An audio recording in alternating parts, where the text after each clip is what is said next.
In the early Cold War, deep paranoia infected the highest levels of the American government.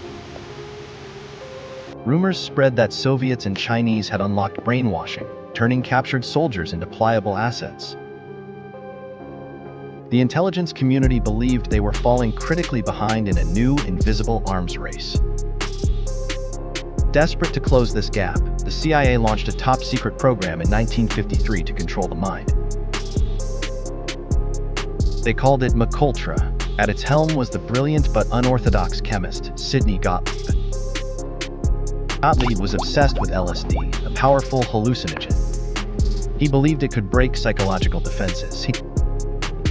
To test its efficacy, the CIA began administering the drug. Initially, they tested it on volunteers. But soon, the experiments crossed a dark ethical line. The agency needed to know how the drug affected the unsuspecting.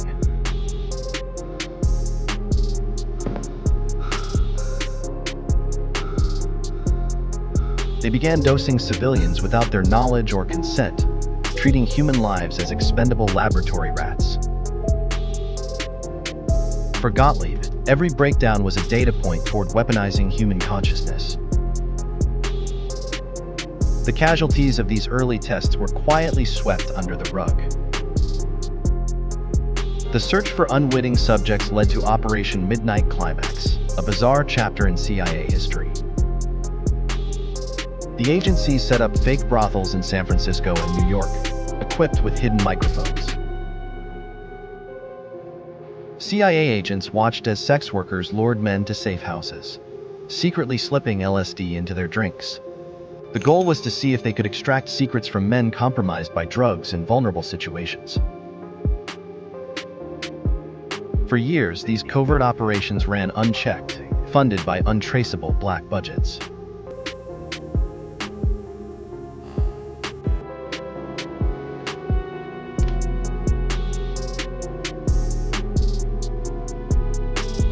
But the experiments extended far beyond illicit safe houses. MKUltra infiltrated prestigious hospitals. Through secret sub-projects, prominent doctors conducted horrific research on vulnerable patients.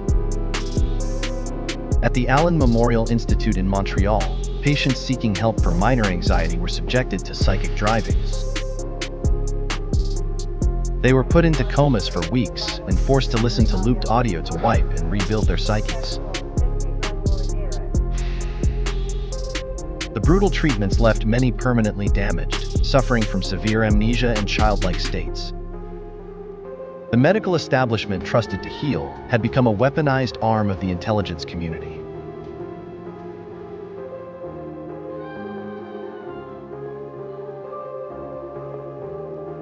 The program's recklessness ultimately led to tragedy. In 1953, scientists gathered at a retreat.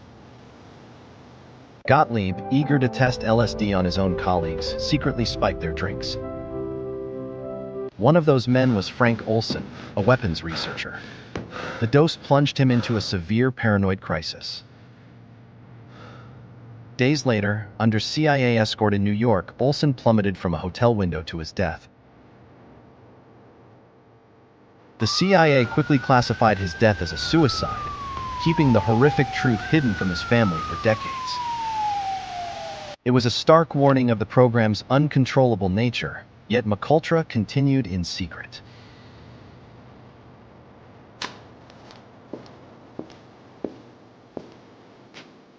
By the early 70s, the political climate was shifting. The Watergate scandal threatened to expose secrets. Fearing exposure, CIA Director Richard Helms ordered the destruction of all MKUltra files in 1973. Gottlieb personally oversaw the shredding, sending decades of horrific research and evidence into the incinerator. They believed they had buried the past forever, but they missed some financial records stored elsewhere. These surviving ledgers provided the undeniable paper trail investigators needed. The discovery sparked a massive Senate investigation in '75, dragging the CIA's darkest secret into the light.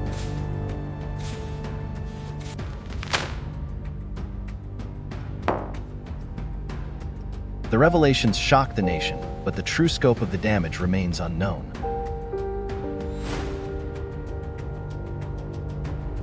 Countless lives were shattered, minds broken, and families destroyed in the name of national security.